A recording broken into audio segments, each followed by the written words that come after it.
আসসালামু আলাইকুম পঞ্চম শ্রেণীর শিক্ষার্থীবৃন্দ। আমি কিন্তু আসলে 9 পৃষ্ঠার যে অধ্যায়টি এটি কিন্তু একটু বাদ রেখে গিয়েছিলাম। আজকে যাই হোক নতুন করে আবার যেহেতু নাউনের একটি ভিডিও দিয়েছি, সেহেতু আমরা সাধারণত জানতে পেরেছি যে নাউন হচ্ছে 5 প্রকার। একটা হচ্ছে common noun, proper noun, common noun, collective noun, material noun, abstract noun. এখন প্রপার নাউন কি তা আমরা জানতে পারবো, কমন নাউন কি, কালেকটিভ নাউন কি।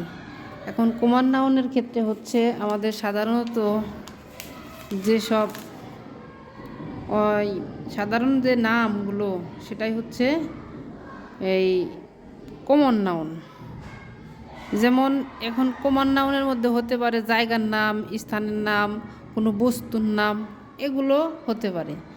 আর যেটা হচ্ছে কালেকটিভ নাউন, এই কালেকটিভ নাউনটা হচ্ছে যে কোনো দল একসাথে সবগুলোকে বোঝায়, সেটাই হচ্ছে কালেকটিভ নাউন।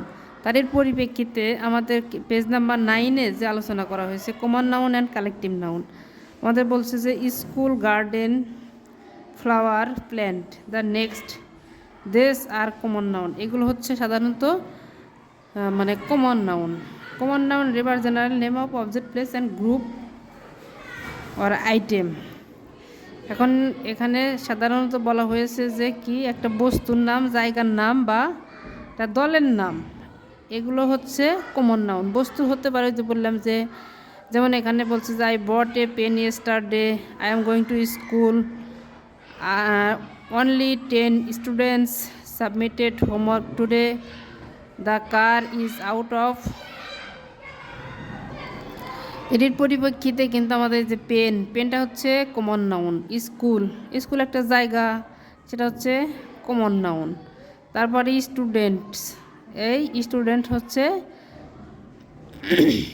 এখন এই যে এখানে একটা কথা আছে কমন গ্রুপ বলতে এই আমাদের যেটা কালেকটিভ নাউনের গ্রুপ আর এই গ্রুপ কিন্তু এক না। কালেকটিভ নাউনের একটা বিষয় আমাদের মনে রাখতে হবে যে কালেকটিভ নাউন কিন্তু কখনো প্লুরাল ফর্ম হয় না, সবসময় সিঙ্গুলার হয়। সিঙ্গুলার আর প্লুরাল নিয়ে আর একটা ভিডিও পরবর্তীতে আমি আপলোড করব। The car is out of ফুল, মানে একদম কন্ট্রোলের বাহিরে চলে গেছে। তারপরে এইগুলো হচ্ছে কি কমন নাউন। এখন এই স্টুডেন্ট বলতে কিন্তু একজন স্টুডেন্টকেও বোঝায়, স্টুডেন্টস মানে অনেকগুলো ছাত্রছাত্রীকেও বোঝায়। সেই হিসেবে আমরা সাধারণত যে সকল বস্তুর নাম বা জিনিস এটা বুঝবো হচ্ছে কমন নাউন হিসেবে। আর যেটা যেমন এক ঝাঁক পাখি, এক দল আর্মি, এক দল পুলিশ, এই যে বিষয়গুলো এইগুলো হচ্ছে আমাদের কালেকটিভ নাউন। এই বলছে again look at the words, আমরা আবার এই ওয়ার্ডের দিকে তাকাই। সোয়ার্ম, ফ্লক, গ্রুপ, সেট, এগুলো হচ্ছে ইউজড ইন দ্য টেক্সটের মধ্যে আছে। দেস আর মিনিং ওয়ার্ডস, এই নেমিং ওয়ার্ডস, এগুলো নামবাচক শব্দ বলা চলে বা নাম দেওয়া হয়েছে। They indicate a group of animal, এদেরকে একদল প্রাণী, পিপল একদল লোক এবং বস্তু, এদেরকে এই যে দেশ আর কালেকটিভ নাউন্স, মানে দল বুঝাইলেই সেটা হচ্ছে কালেকটিভ নাউন। আর একটা কালেকটিভ নাউনের বিশেষত্ব হচ্ছে কালেকটিভ নাউন কিন্তু কখনোই প্লুরাল ফর্ম হয় না, এটা নিজেই সবসময় প্লুরাল। এখন আমাদের যেখানে কিছু কালেকটিভ নাউনের দিছে যে দ্য গ্রুপ, যেমন এ ব্র্যান্ড অফ মিউজিশিয়ানস, তাহলে এক দল, এখানে মিউজিশিয়ান মানে মিউজিশিয়ান যে কজনই থাক সেটা এক দল। এ বোর্ড অফ ডাইরেক্টরস, মানে ডাইরেক্টরদের যে পরিচালকদের যে বোর্ড, সেখানে 10 জনেরও সদস্য থাকতে পারে, 5 জনও থাকতে পারে, এরকম। A team of actor, a flock of sheep, a herd of deer, a pack of wild dogs. এটা বলছে লোকজনের ক্ষেত্রে এটা হয়, আর অ্যানিমেলের ক্ষেত্রে এটা হয়, আর জিনিসপত্রের ক্ষেত্রে যেমন হয় এ পেয়ার অফ শুজ, এক জোড়া জুতা। একটা জুতা কিন্তু কেউ পরে না, কিনে না। তাহলে জিনিসপত্রের ক্ষেত্রে এটা হচ্ছে collective noun. A fleet of ships, a bunch of flower, এক গুচ্ছ ফুল, সেখানে 10টার গুচ্ছ হতে পারে, 5টার গুচ্ছ হতে পারে, 15টার গুচ্ছ হতে পারে। একইভাবে আমরা এখানে দেখব যে fill in the blanks with the correct collective noun from the box, যেমন এ swarm মানে এক ঝাঁক, ফ্লক মানে এক দল, এ গ্রুপ এটাও এক দল, এ পেয়ার, পেয়ার মানে এক জোড়া, সেট মানেও, এই সবগুলোই হচ্ছে কালেকটিভ নাউন। এখন কোনটা কোথায় বসবে, এখানে আমরা বসাতে পারি যে কি এ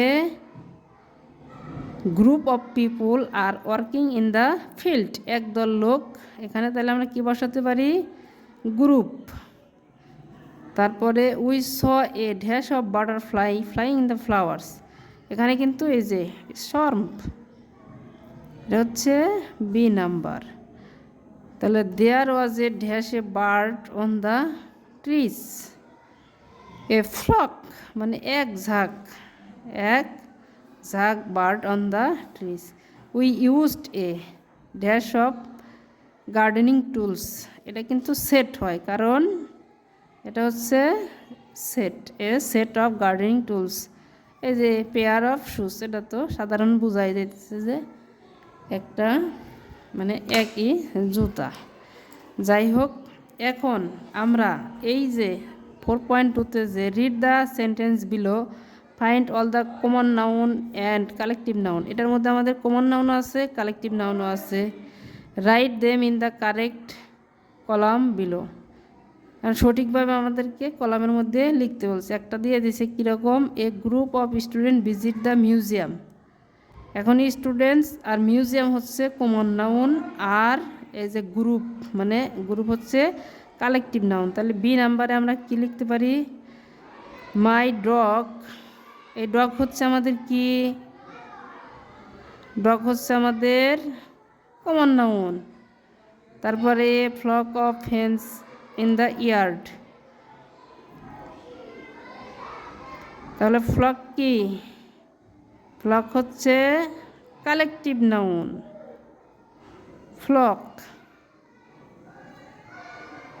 তারপর সি নাম্বারে কি দেওয়া যায়, a teacher brought a box of pencil for the class, এখন এই যে টিচার কিন্তু আমাদের কি নাউন, কমন নাউন, টিচার।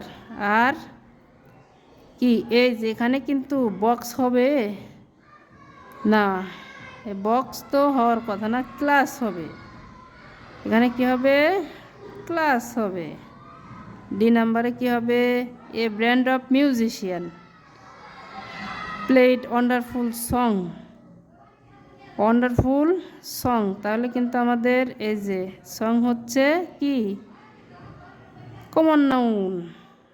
আমরা নিশ্চয়ই নাউন চিনে সব কিছু ঠিক মতো লিখতে পারবো। তার ফলে এ তো লেখা যাবে না, ব্র্যান্ড, ব্র্যান্ড অফ মিউজিশিয়ান।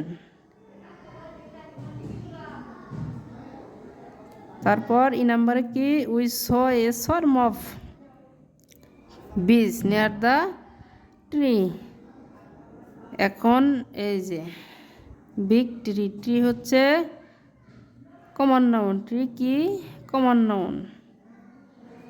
আর সর্ম এটা হচ্ছে কালেকটিভ নাউন, সর্ম অর্থ এক ঝাঁক। অনেক সময় হয়ে গেল।